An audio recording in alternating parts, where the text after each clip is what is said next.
नमस्कार जी। नमस्कार बेटा। आज फिर स्वामी जी से जानते हैं कुछ महत्वपूर्ण विचार जो आज की युवा पीढ़ी के लिए मार्गदर्शन बने। तो स्वामी जी अपने विचार रखिए कुछ युवा पीढ़ी के लिए कि उनके जीवन में उपयोगी हों। ओम विश्वानि देव सवितर्दुरितानि पराशुव यद्भद्रं तन्न आशुव। हे सकल जगत के उत्पत्ति करता, ऐश्वर्य युक्त, शुद्ध स्वरूप, सब सुखों के दाता परमेश्वर, आप कृपा करके हमारे संपूर्ण दुर्गुण, दुर्व्यसन और दुखों को दूर कर दीजिए। जो कल्याणकारक गुण कर्म पदार्थ हैं वह हमको शीघ्र प्राप्त कराइए। देखिए, आज की जो नई युवा पीढ़ी गलत रास्ते पे चल रही है उसके दो कारण हैं।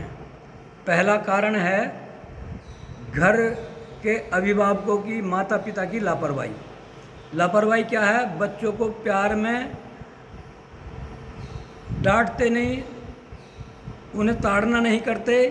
जो माँ बाप अपने बच्चों को लालन पालन ज़्यादा करते हैं और विद्या के समय पे उन्हें ताड़न नहीं करते, विद्या पढ़ते समय उन्हें ताड़न नहीं करते, तो उस समय बच्चा लापरवाही की तरफ हो जाता है। अगर जैसे बच्चा घर से स्कूल के लिए गया तो अभिभावक का, माता पिता का ये फ़र्ज़ बनता है कि घंटे, 2 घंटे, 4 घंटे के बाद स्कूल में जाए और स्कूल में जा कर के अध्यापक से मिले कि हमारे बच्चा स्कूल में है या नहीं। उसका कारण ये होता है बच्चे स्कूल में थैला रखते हैं और बाहर निकल जाते हैं सोसाइटी में अपनी में। जो उनके चार इर्द गिर्द वाले बच्चे होते हैं दूषित विचार वाले, दूषित विचारों वालों के साथ निकल जाते हैं और इधर उधर दाएं बाएं बीड़ी, गुटखा, सिगरेट इस तरह के कार्य करने शुरू कर देते हैं। क्योंकि गंदगी से तो बचना पड़ता है, गंदगी तो स्वतः आती है। क्योंकि नित्य प्रतिदिन हम रोज़ स्नान करते हैं, कुल्ला दतौन करते हैं और फिर भी गंदगी हो जाती है। तो इसीलिए हमें रोज़ नित्य प्रतिदिन अपने दिनचर्या को सुधारना पड़ता है। जब हम अपनी दिनचर्या रोज़ नित्य प्रतिदिन सुधारते हैं तभी वो गंदगी हमारी दूर होती है। ऐसे ही जैसे बाह्य गंदगी है, ऐसी अंतःकरण की गंदगी है। अंतःकरण में जो विचार उठते हैं गलत, वो गलत विचारों का प्रभाव बार बार पड़ता है हमारे अंतःकरण पर, तब वो गंदगी हमारे अंदर ऐसी इकट्ठी हो जाती। तो फिर बच्चे उस गंदगी से दूर निकलने की प्रयास भी करते तो निकल नहीं पाते। क्यों? उन्हें इतना ज्ञान नहीं। ज्ञान कब होता है? ज्ञान जब होता है जब अच्छी संगत, अच्छी सोसाइटी, अच्छे अभिभावक, अच्छे माता पिता उनकी देख रेख करते हैं, तब उनकी लाइन सही मिलती है। या बच्चे में स्वाभाविक ही इतना ज्ञान हो जो अपने पथ का, अपने लक्ष्य का उसे पता हो कि मुझे क्या करना क्या है। तो इसलिए हमें रोज़ नित्य प्रतिदिन अपने बच्चों के प्रति 1 घंटा सुबह, 1 घंटा शाम माता पिता का फ़र्ज बनता है कि अपने बच्चों को लेकर के बैठे और उन्हें आर्य समाज के बारे में बताए, वेद के बारे में बताए, समाज के बारे में बताए। तो बच्चे के ऊपर संस्कारों का असर होता है। फिर माता पिता के बताए रास्ते का ज़्यादा असर होता है, गुरुओं के बताए हुए का ज़्यादा असर होता है और सोसाइटी से माता पिता के बताए हुए से भी अधिक असर हो जाता है। क्योंकि वो सोसाइटी गंदी है, गंदे विचार एकदम लग जाते हैं, अच्छे विचारों को कम पकड़ते हैं बच्चे। क्योंकि वो अपने अच्छाई और भलाई को नहीं जानते, उनके अंदर इतना विवेक, इतना विचार नहीं होता। तो इसलिए माता पिता का फ़र्ज बनता है हम अपने बच्चों को देख रेख करें, अपने बच्चों को सही दिशा निर्देश दें।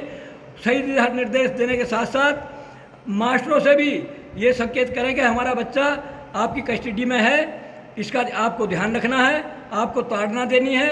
हमें बच्चे की पढ़ाई से मतलब है, हमें ताड़ना से कोई मतलब नहीं है। जब इस तरह से बच्चों को कह देते हैं तो मास्टर उसका ध्यान रखता है। और आज क्या हो रहा है? आज अगर मास्टर ने, अभिभावक ने, मास्टर ने, गुरुजन ने किसी बच्चे के कोई एक कम्मच भी मार दी तो उसके माता पिता, उसके पारिवारिक जन वहाँ जा कर के मास्टर के सीने पे खड़े हो जाते हैं, उसके नाम मुकदमा लगा देते हैं, उसके नाम अपशब्द, उसके सामने अपशब्द बोलते हैं, तेने हमारे बच्चे को मारा क्यों?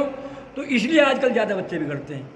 तो ये हमारा कर्तव्य बनता है कि हम अध्यापक से अपने बच्चे के भविष्य के बारे में कहें, अपने बच्चे के भविष्य के सुधारने के लिए, ताड़ने के लिए कहें। अगर मास्टर बच्चे पर ध्यान रखेगा, ताड़ना रखेगा तो बच्चा कभी बिगड़ नहीं सकता।